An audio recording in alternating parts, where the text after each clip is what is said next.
Hi. Hello. నమస్తే అందరికీ. Welcome to my channel. ఇప్పుడు మనం చెప్పుకోబోతున్న స్టోరీ 'శ్రీవల్లి' ఎపిసోడ్ 79.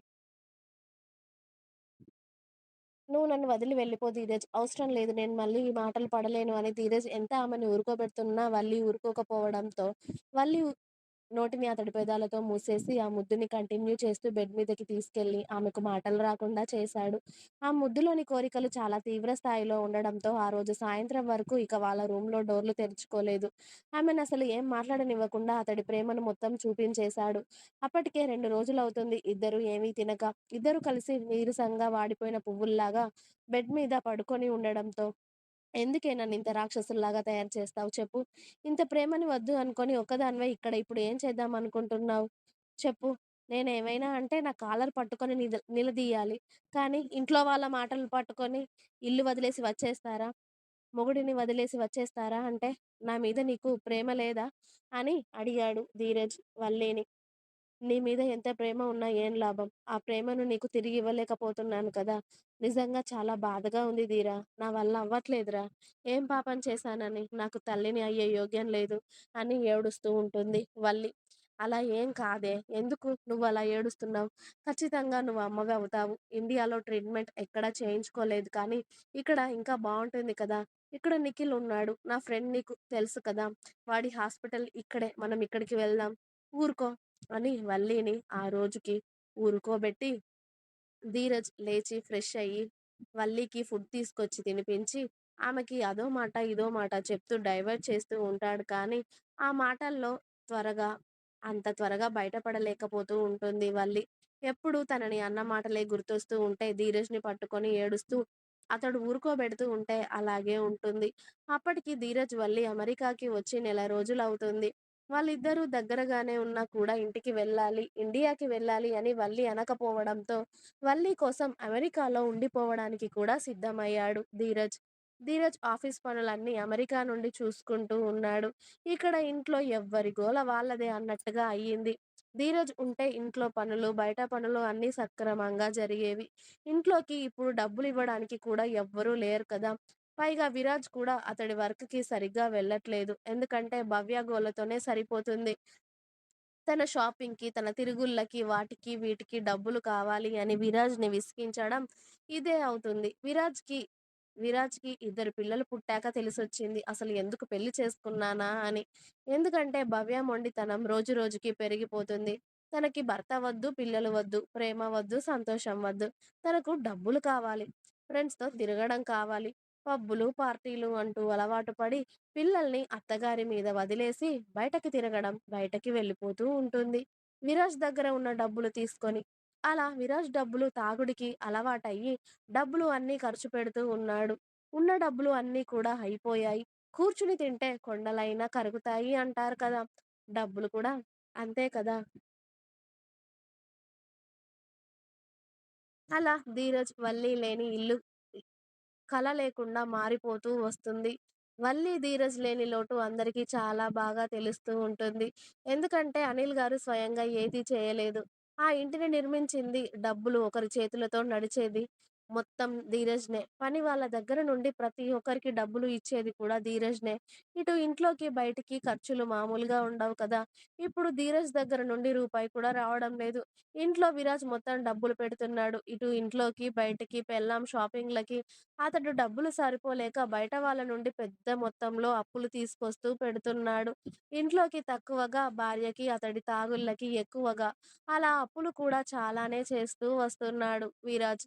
అప్పటికి ధీరజ్ ఇల్లు వదిలి 3 నెలలు అవుతుంది.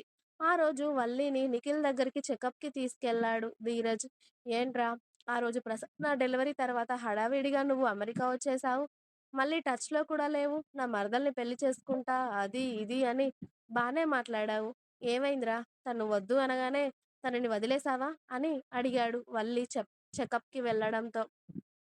"అరేయ్! నేను ఫస్ట్ లవ్ చేసిన అమ్మాయిరా తను. తననెలా వదులుకుంటాను అనుకుంటున్నావురా? ఇప్పటికే నీ మరదల్ని టచ్‌లోనే ఉన్నాను. త్వరలో మా పెళ్లి కూడా" అని సిగ్గుపడ్డాడు నిఖిల్. "కానీ అదెలారా?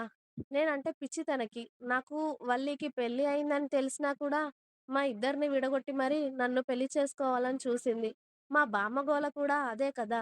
మళ్ళీ నేను విడిపోతే దాన్ని తీసుకొచ్చి నాకు పెళ్లి చేద్దామనే వాళ్ళు ఇన్ని వేషాలు వేశారు. అలాంటిది నిన్ను పెళ్లి చేసుకోవడానికి ఎలా ఒప్పుకుంది? అని అడిగాడు ధీరజ్. రేయ్! నువ్వు పెళ్ళైన వాడివిరా. నేను ఆల్రెడీ అమెరికాలో డాక్టర్‌ని. ఆ అమ్మాయిని ఎలా పడేసుకోవాలో నాకు తెలియదా? ఆ అమ్మాయిని పడేయడానికే 3 సంవత్సరాల టైం పట్టింది తెలుసా? ఇప్పటికి లైన్‌లో పడింది పాప. ఇప్పుడు అడిగి చూడు నీకు 'ధీరజ్ భావనా? నిఖిల్‌నా' అని. అంటే ఎగురుకుంటూ ఇప్పుడే అమెరికాలో వాలుతుంది అని నిఖిల్ కాన్ఫిడెన్స్‌గా చెప్పడంతో ధీరజ్‌కి సంతోషంగా అనిపించింది. ఎందుకంటే మరదలు గోల తప్పింది. అలాగే మరదలు భవిష్యత్తు కూడా కాస్త స్థిరపడుతుంది అని. ఇక్కడ ఇండియాలో అదేంటే మన్విత, మీ బావతో నీకు పెళ్లి చేద్దామనే కదా మనం ఇన్ని సంవత్సరాల నుండి ఈ ఇంట్లో పడి ఉంది. తీరా ధీరజ్‌కి నీకు ఇచ్చి పెళ్లి చేసే టైంలో బావ వద్దు అంటావేంటే? నువ్వు ఆ మాట మాట్లాడకపోతే ధీరజ్‌కి నీకు పెళ్లి చేసేదాన్ని కదా! ఆ వల్లిని ఇంత గొడవ చేసి మరీ ఇంట్లో నుండి బయటికి గెంటింది ఎందుకు? నీకు మీ బావకి పెళ్లి చేయడానికే కదా! అని ఇంద్రాణి మనవరాలితో అరుస్తూ ఉంటుంది వాళ్ళ రూమ్‌లో. నిజమే. అప్పుడనుకున్నాను బావ ఆస్తిపరుడు, బావ కోటీశ్వరుడు, బావని పెళ్లి చేసుకుంటే నేను లైఫ్‌లో సెటిల్ అవుతాను అని. కానీ ఇప్పుడు బావ కన్నా మంచివాడు, ఉన్నవాడు, బావ కన్నా మంచిగా లైఫ్‌లో సెటిల్ అయినవాడు వేరే దేశంలో బతుకుతున్నాడు. టాప్ మోస్ట్ డాక్టర్ అమెరికాలో వాడు. నన్ను లవ్ చేస్తున్నాడు. వాడి లవ్‌ని నేనెలా కాదు అనాలి? అందుకే నిఖిల్ లవ్‌కి నేనెప్పుడో యాక్సెప్ట్ చేశాను నానమ్మ. నాకు నిఖిల్ అంటే చాలా ఇష్టం. బావని పెళ్లి చేసుకోనిక. నువ్వు వాళ్ళ గొడవల్లోకి వెళ్ళకపోతేనే బాగుంటుంది. అయినా రెండో పెళ్లి వాడిని చేసుకొని నేనేం సుఖపడతాను చెప్పు? అందుకే నిఖిల్‌ని పెళ్లి చేసుకోవాలి అనుకుంటున్నాను. ఈ మాట నువ్వే చెప్పాలి అమ్మా, నాన్న వాళ్ళకి. నిఖిల్ కూడా వచ్చే నెల వాళ్ళ అమ్మా, నాన్నని తీసుకొని మన ఇంటికి వస్తాను అన్నాడు. ఎలాగూ నా స్టడీస్ కంప్లీట్ అయ్యాయి కదా! మనం కూడా ఇక నుండి వెళ్ళిపోతే బావుంటుంది అని చెప్పింది మన్విత. వాళ్ళ బామ్మకి చక్కగా షేక్ హ్యాండ్ ఇచ్చి మరి ఎవరి కోసమైతే ఇవన్నీ వెధవ వేషాలు వేసిందో ఇంద్రాని, ఆఖరికి తనే ధీరజ్‌ని పెళ్లి చేసుకోను అనడంతో, తను చేసిన పాపాలు అన్నీ ఒక్కొక్కటిగా గుర్తుకు వస్తూ ఉంటే, నిన్ను ఈ ఇంటి కోడలు చేయడం కోసమే కదా నేనివన్నీ వేషాలు వేసింది. ఇప్పుడు వీళ్ళంతా ఎక్కడికి వాళ్ళు అక్కడే అయిపోయాక, నువ్వు ధీరజ్‌ని పెళ్లి చేసుకోను అంటే ఎలానే మనవరాలా? అని మనవరాలు చేసిన పనికి చాలా షాక్ అయిపోతుంది ఇంద్రాణి. ఇక నిఖిల్ లేడీ డాక్టర్‌తో వల్లికి అన్ని టెస్టులు చేయించాక, రిపోర్ట్స్ అన్నీ చూసి ధీరజ్‌ని పక్కకు పిలిచి, "మీరు బర్త్ కంట్రోల్ పిల్స్ వాడుతున్నారా ధీరజ్? ఎప్పటి నుండి వాడుతున్నార్రా?" అని అడిగాడు. "రేయ్! మేం ప్రెగ్నెన్సీ కోసమే వెయిట్ చేస్తున్నామని తెలిసి కూడా, బర్త్ కంట్రోల్ పిల్స్ మేమెందుకు వాడతాంరా?" అని అడిగాడు అయోమయంగా. మరి వాడకుండా ఈ రిపోర్ట్స్ ఎలారా? పోనీ మ్యారేజయిన కొత్తలో ఇప్పుడే పిల్లలొద్దనుకొని ఏమైనా వాడారా?